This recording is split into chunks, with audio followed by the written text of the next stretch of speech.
semua. Di sini saya Rodiana ingin membuat video tentang pengidentifikasian telur.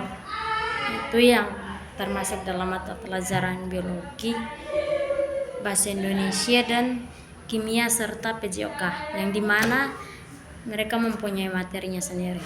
Nah, pertama-tama yang ingin saya sampaikan itu saya ingin memberitahukan apa sih itu telur. Nah, secara sederhana, telur itu adalah zigot yang dibuahi dan mampu berkembang menjadi embrio, hewan jika kondisi lingkungannya mendukung. Namun dalam konteks sehari-hari dan terutama sebagai bahan makanan, telur yang kita konsumsi umumnya adalah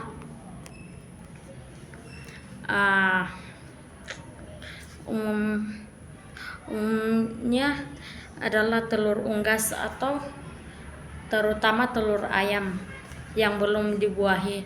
Telur ini terdiri dari cangkang atau pelindung. Cangkang luar telur itu atau pelindung, terus putih telur atau albumen, dan kuning telur atau yolk. Nah, selain itu telur juga punya manfaat. Manfaat dari telur secara umum itu, telur adalah sumber nutrisi yang sangat baik dan memiliki banyak manfaat bagi kesehatan. Nah, yang pertama itu sebagai sumber protein berkualitas tinggi. Telur mengandung semua asam amino esensial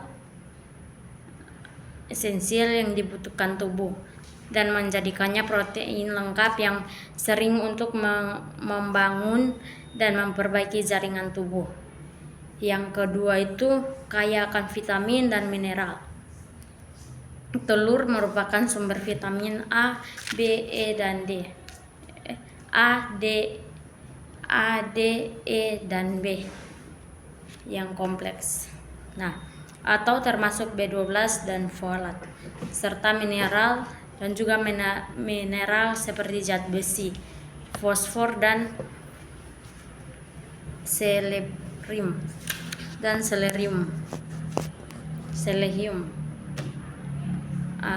Terus yang berikutnya mengandung kolin. Nutrisi ini penting untuk fungsi otak, perkembangan memori, dan kesehatan sistem saraf. Kemudian ada sumber lutein dan zeaxanthin. Antioksidan ini baik untuk kesehatan mata dan dapat membantu mencegah degenerasi makula terkait usia. Yang kemudiannya meningkatkan rasa kenyang. Kandungan protein dan lemak dalam telur dapat membantu merasa kenyang yang tahan lebih lama dan berguna dalam pengelolaan berat badan. Nah, di sini saya akan membahas ke dalam materi yang dari tadi tujuan utamanya, yaitu dalam mata pelajaran biologi itu tentang materinya tentang mitos atau fakta telur setengah matang. Nah, dalam biologi itu kita bisa membahas tentang keamanan dan nutrisi telur setengah matang. Ada beberapa tanggapan umum. Yang pertama itu ada mitos. Kalau mitos itu telur setengah matang lebih sulit dicerna, yang lebih sulit dicerna. Dan kalau faktanya itu atau cenderung yang itu memasak telur memang mengubah struktur proteinnya, membuatnya lebih mudah dicerna bagi sebagian orang.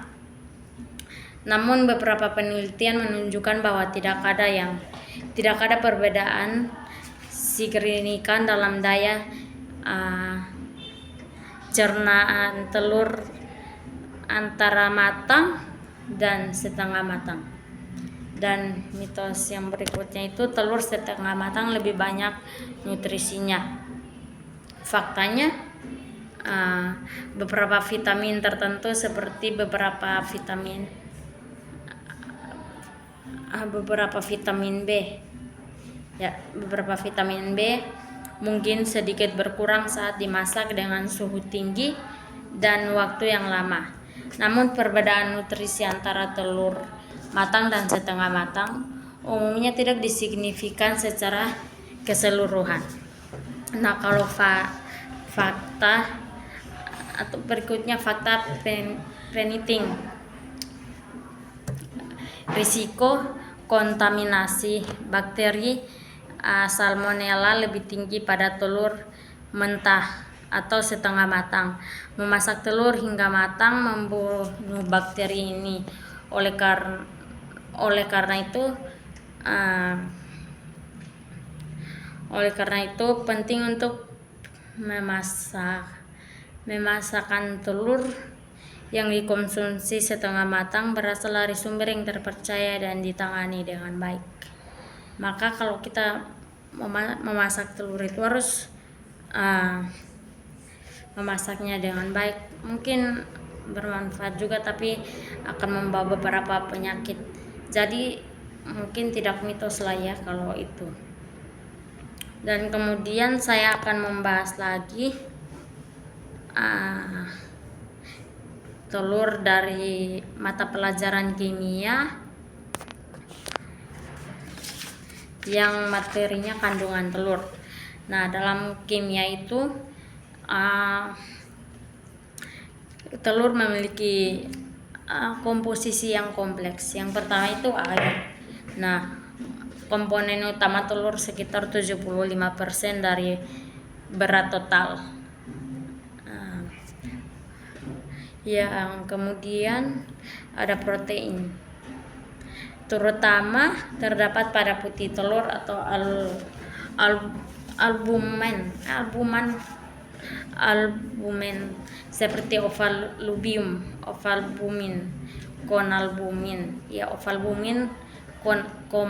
konalbumin dan lizosime dan glabulin. Kuning telur juga mengandung protein seperti lipoftein dan lipoprotein.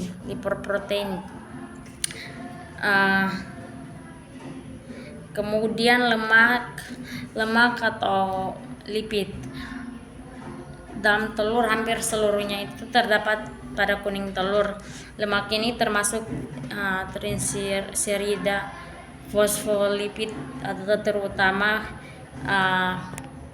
lecithin dan kolesterol. Yang kemudian ada karbohidrat, jumlahnya sangat sedikit dalam telur. Kemudian vitamin, yang termasuk dalam vitamin itu larutan air atau vitamin B kompleks, dan larutan lemak vitamin A, D, E, dan K. Terus mineral, kalsium atau terutama pada cangkang. Dalam cangkangnya itu fosfor, kalium, natrium, klorida, magnesium, sulfur, besi, seng, yodium, dan selenium. Nah, yang berikutnya pigmen. Kuning telur mendapatkan warnanya dari pigmen seperti lutein dan zeaxanthin. Nah, itu sedikit penjelasan untuk mata pelajaran kimia. Dan berikutnya dalam B-Indo itu ada teks deskripsi. Nah, dalam teks deskripsi aku akan mendeskripsikan telur. Kalau telur itu memiliki ciri-ciri fisik yang khas. Yang pertama itu bentuknya itu umumnya oval dengan satu ujung lebih runcing daripada yang lain. Jadi bulat terus runcing di atas. Terus ada lagi ukurannya bervariasi tergantung jenis dan usia unggas atau ayam. Terus ada lagi warna cangkang. Warna cangkang bisa putih, bisa coklat, bisa hijau, bisa hijau kebiruan atau berbecak-becak tergantung jenis unggas. Warna cangkang tidak mempengaruhi nilai gizi di dalamnya.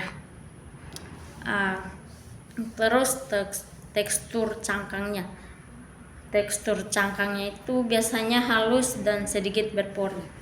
Terus bagian dalamnya terdiri di dalam bagian dalam telur itu terdiri dari putih telur yang bening dan kenyal atau saat masih segar, dan kemudian serta kuning telur yang berbentuk bulat dan berwarna kuning hingga oranye. Nah, terdapat juga kalaza, yaitu 2 untai putih telur yang memegang kuning telur di tengah. Kemudian itu saja penjelasan dari Odi, dan kemudian Odi akan membahas lagi untuk mata pelajaran PJOK di mana telur bermanfaat untuk para olahragawan.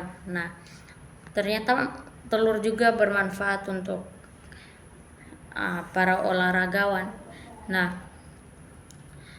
itu menurut mereka bermanfaat karena yang pertama itu sumber protein esensial, penting untuk pemulihan dan pertumbuhan otot setelah latihan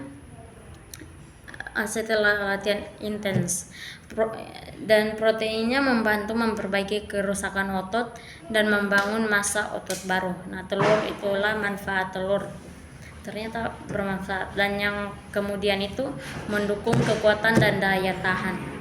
Asam amino dalam protein telur berperan dalam produksi energi dan mengurangi kelelahan otot. Kemudian ada juga kolim untuk fungsi otak dan koordinasi. Kolin penting untuk fungsi kognitif, termasuk fokus dari koordinasi gerakan yang krusial dalam olahraga. Berikutnya lagi, vitamin dan mineral untuk metabolisme energi. Nah, itu juga ada vitamin dan mineral untuk metabolisme energi. Itu kandungan vitamin itu ada vitamin B yang kompleks, membantu dalam metabolisme karbohidrat dan lemak menjadi energi yang dibutuhkan saat berolahraga. Terus zat besi membantu transportasi oksigen ke otot. Yang kemudian ada pemulihan lebih cepat. Nah, telur juga dapat ada pemulihannya. Jadi nutrisi dalam telur secara keseluruhan mendukung proses pemulihan tubuh setelah aktivitas fisik yang berat. Nah, jadi ternyata dalam telur ini ada mitosnya dan faktanya, ada dampak buruk dan baiknya. Jadi baiknya ternyata ada manfaat juga telur ini. Ya, demikian hasil penjelasan dari saya, kurang lebihnya mohon dimaafkan. Terima kasih.